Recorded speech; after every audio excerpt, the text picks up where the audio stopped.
Okay, I am Dr. Sagar Imambi, professor from Department of CSC, Koneru Lakshmaiah Education Foundation, Vadeswaram from India. So today's my topic is about predicting the disability in patients with multiple sclerosis using Newtoncg-Deep Rcnn learning model. So this is the outline of my topic.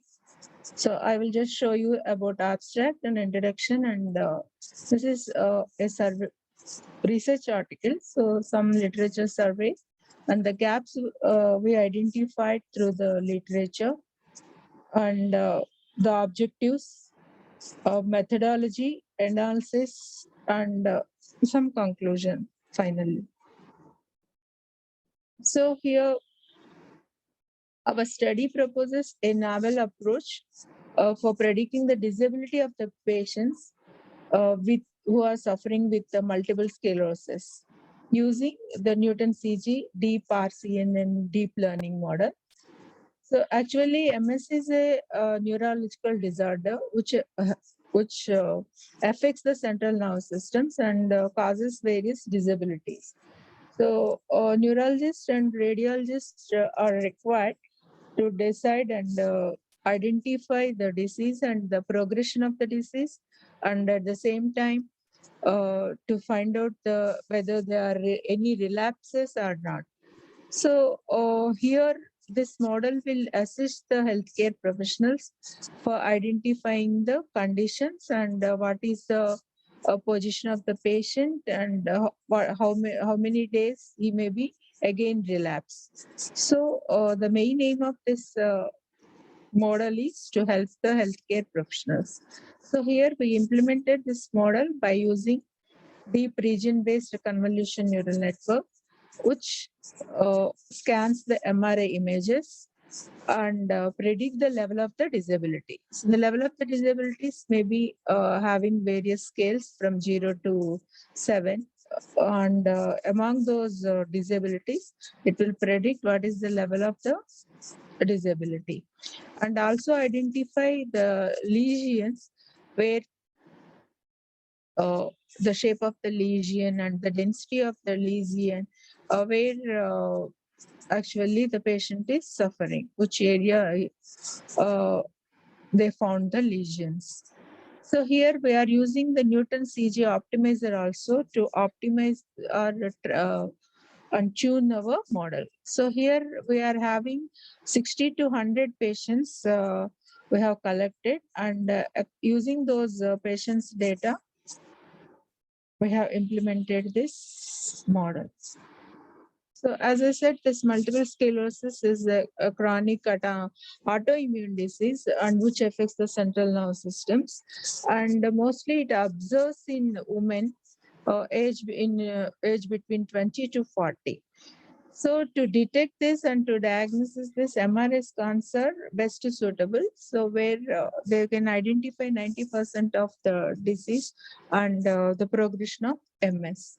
So to scan those images and to identify the various segments of that image, we are using deep learning techniques and to identify the MS at an early stage. So there are a lot of research is going on by various deep learning models are used to recognize MS here in the patients, and also several deep learning models are used here. So we proposed one deep learning model where we have created a framework with Newton RG optimization techniques and with the region-based convolution neural network. So here it will predict, the main aim of this model is to predict the disability factor.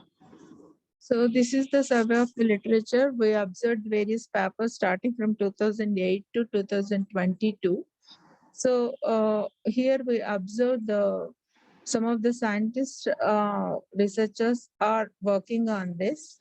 So here the first paper we observed here is they have used only very limited data sets, that is 20 training cases and 25 for testing, and 3D images.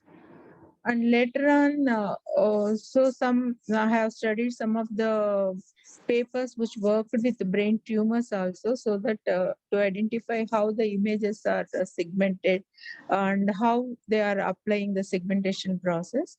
So here in this paper, in this article, they have worked with the feed forward and back propagation network, FFBN, and the important features are extracted through LDA and PCA models, PCA algorithms. And another paper I have studied here is classification of brain tumors. So here they have used a wavelet transfer model, so which may be used for the classification. And another one is here they have Decker and researcher.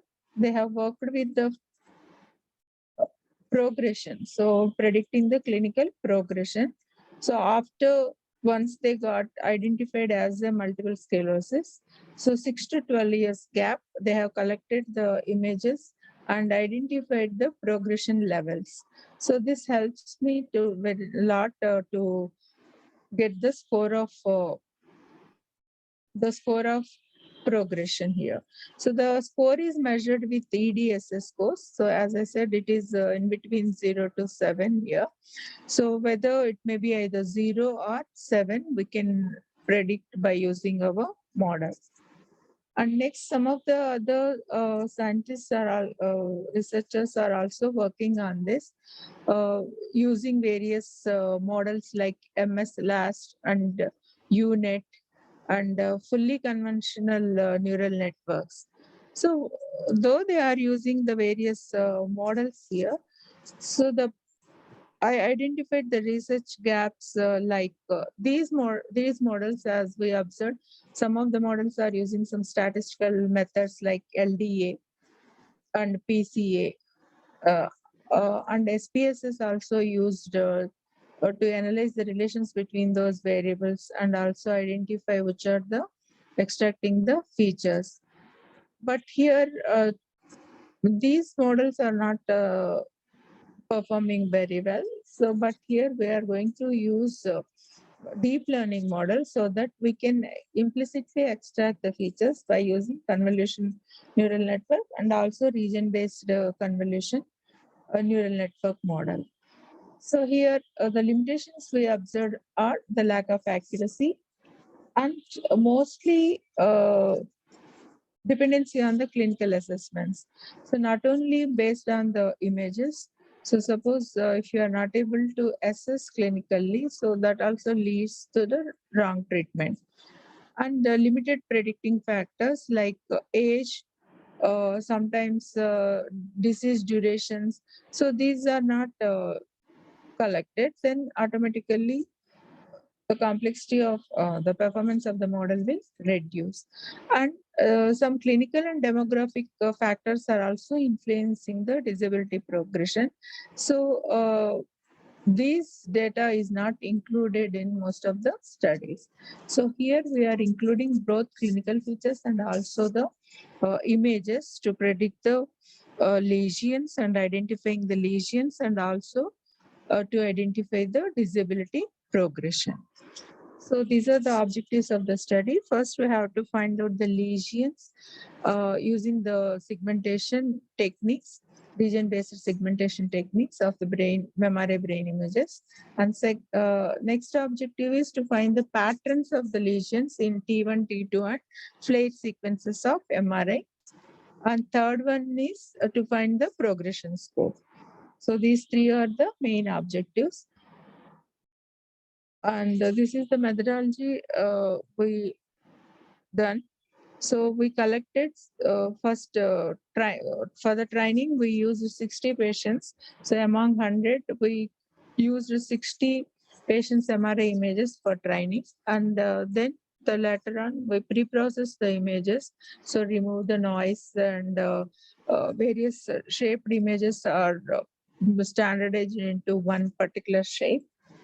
And because this data is very limited data, so by using data augmentation GAN model, using Newtoncg optimization technique, we created several new images or sample images. So this data augmentation helps us to generate more number of images so that we can include these images in the training. So after all the images are developed, and here the similarity between the existing images, newly generated images, is done by the Newtoncg method. Later on, each image is segmented by using region-based convolution, the network, and this model detects whether the image is having lesion or not.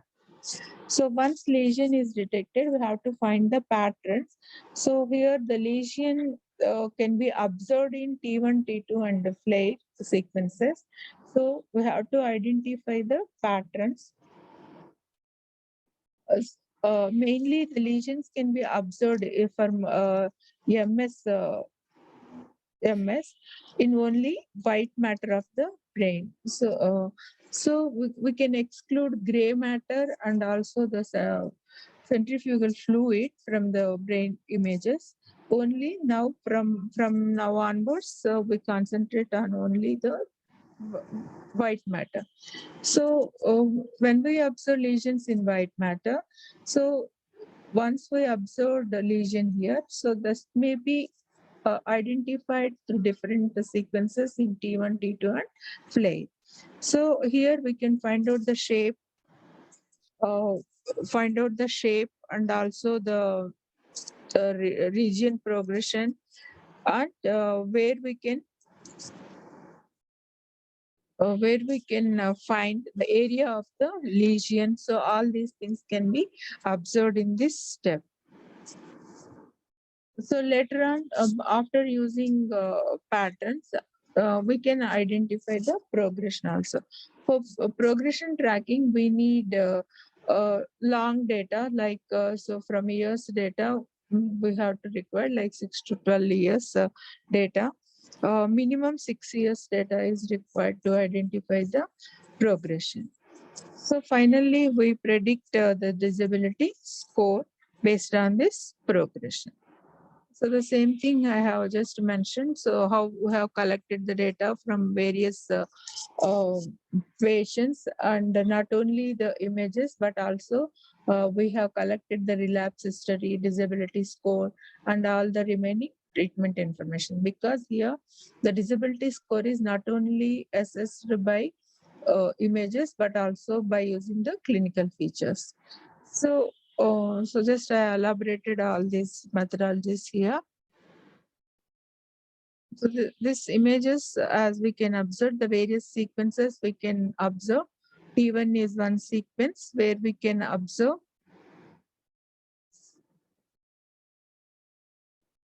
the gray part on the centrifugal fluid. The black is considered as a centrifugal fluid. So the gray part and the white part. So generally in white part only we can find the lesions. So these are the lesions. So in flare we can observe the lesions. So this is T2 sequence where we can observe the lesions. So by combining all these three, T1, flare, and T2 sequences, we can identify whether the lesion is existing or not in the MRI image. So because of the time here, I'm not explaining full algorithm. So this algorithm, the main aim of this algorithm is to generate the images, the new images. Data augmentation is done with this new images. So here X may be considered as an old image, existing image, and Y may be considered as a newly generated image. And the main aim of this algorithm is to minimize the distance between the two images. So we are going to minimize the distance between two images. That means the similarities must be more compared to these images, and we have to reduce the dissimilarities. So that with this aim, we use Newton-Raphson optimization techniques so that we can optimize the distance between the two images. So, so once we reduce the images, the distance between the two images, so this is iterated several times, and until the distance is reduced, we are repeating the 2, 3, 4 steps. So once we reduce the images, the new images will be generated. The same process will be continued with all the images. So if you are having 60 images, we can create more number of images. So once all the images are created, now we have to identify the lesions, and then we have to classify the lesions. So the lesion classification is based on their shape, as I said, the location, and also the position number. So these three, shape, location, and the number, are very, very important to identify the progression of the disease. So to identify the lesions and to identify the shape and where they are located, we are using region-based convolution neural network. So the first step in this region-based convolution neural network is to create the regions. So to generate the regions. So regions among the image here. So by using selective search algorithms, we are creating the regions. So the regions will identify each and every part of the image, and from those regions, we are extracting the features. So those features are given to a CNN model, a convolution neural model, to categorize those regions. And so once they categorize the regions by using T1, T2 flight sequences, we can create a bounding box where we can observe the lesions, as we saw here. These are the lesions. So we can create a bounding box around these lesions. So that may be possible through region-based region-based convolution neural network. So once region bounding box are created, then we can classify those regions. So this process is used to segment the image and also identify whether the lesion is existing or not, and to create a bounding box around the lesion. So this is the data set we collected, various images of the MRI scans. So using these images, because they are limited in number, so we created additional images also. By using those additional images, we trained our model. So this is segmented output as we observe. So this part is lesion actually. So various shapes. Based on these shapes, we can identify the severity and also the progression of the disease. And we can predict the MS progression. So as I said, this progression is having disability score. So the scores starts from 0 to 6. 0 indicates no disability, 1 indicates mild, and so on. So the last one is, sixth one is you must use the wheelchair. So I have considered only the 6 situations here. So the final one it may be lead to a most severe. So based on these scores, we can identify the disability score. So for my model, I have used only the first 6 disabled scores, but here we are having in detail several other scores are also there, but I used only the first 6 disability scores for my model. So I observe these performance metrics: accuracy, precision, recall, and also the false positivities, that whether we identified lesion or not, or how many are false positive and how many are false negative also we have calculated. And I compared my model with already existing models like DPANN and SVM model and Rcnn models. So here our model shows more accuracy, like so 25 iterations it is showing 85 accuracy, and for 200 iterations it is showing nearly 97% of the accuracy. In the same way, I compared with precision and recall also with other models, and we observed that our model is showing uh, some enhanced precision and recall. So this is finally my conclusion. So the proposed Newtoncg-Deep Rcnn model is a solution for uh, predicting the disability factor of the MS patients and also the progression. So we can also identify the lesions by uh, using our proposed models, and compared to other models, existing state-of-art of models, our model is showing better performance. Nearly it is 10 to 11% is increased here. So I compared with the existing Rcnn and also SVM models. So because this Rcnn model is extracting the features implicitly and identifying the patterns over the time, so it is showing the better results compared to existing traditional models and also the statistical models. So here I used only the 3 sequences like T1, T2 and FLAY. So we can also use other sequences like DR and several other sequences also, so that we can find out more details of the MS progression. So these are the references, several papers we referred. I have just listed some of these papers. So thank you for giving me this opportunities.